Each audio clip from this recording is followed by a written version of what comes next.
If you're a singer or an instrumentalist, don't scroll past this video. What have you been practicing in the last 1 to 3 months? You are still thinking, you see, many singers and musicians spend years doing music but never developing in music. They sing, they play, they perform, but they don't grow intentionally. Why? It is because of a missing piece called self-awareness. What does self-awareness mean for you as a singer or an instrumentalist?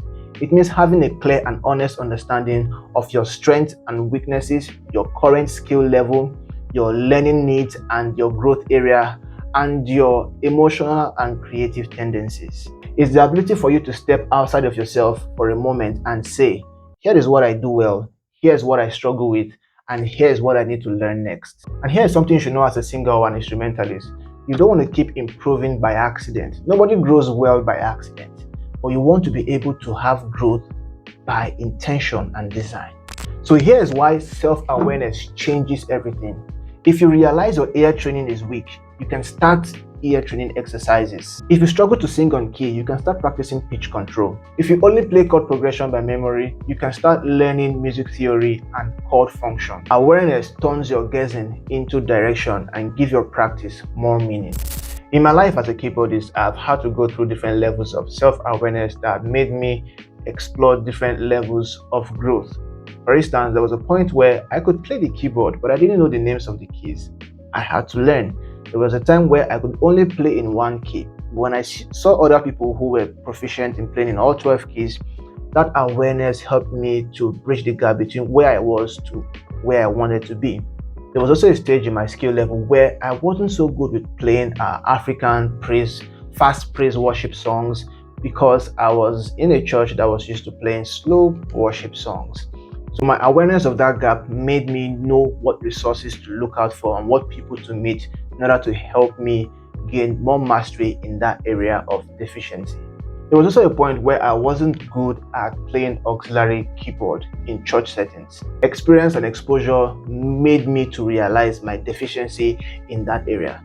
Not that I am very, very good at it now, at least not to my satisfaction yet, but I've been able to take steps to help me improve in that area.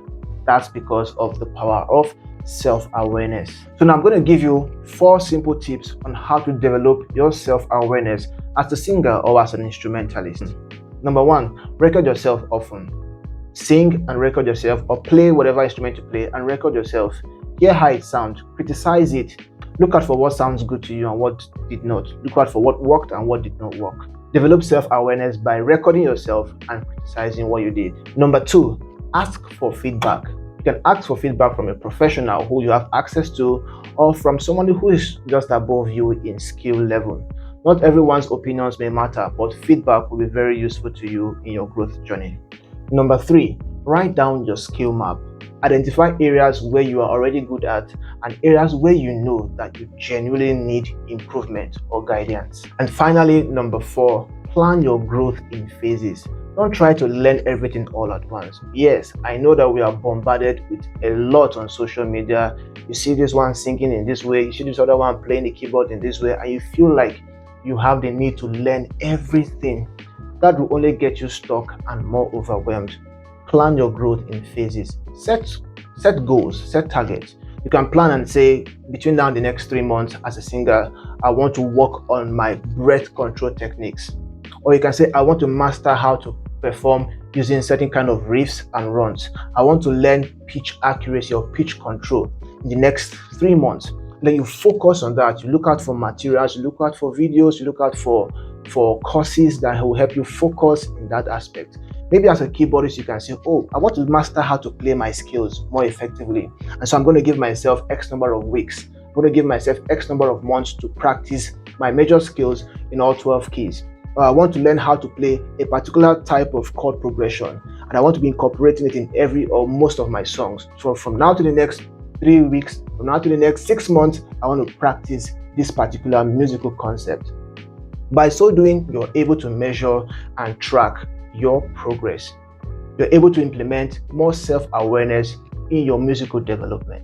You cannot master what you can't measure. and you cannot measure what you haven't recognized. Talent will open doors for you, but awareness and intentional improvement will keep you in those rooms and thrive. So if you found this video very helpful, hit the like button, and yes, let's find out how self-aware you are about your musical abilities. Comment at least 2 to 3 areas where you know you need improvement, whether as a singer or as an instrumentalist. And please don't forget to follow and subscribe to my channel. Stick around for more.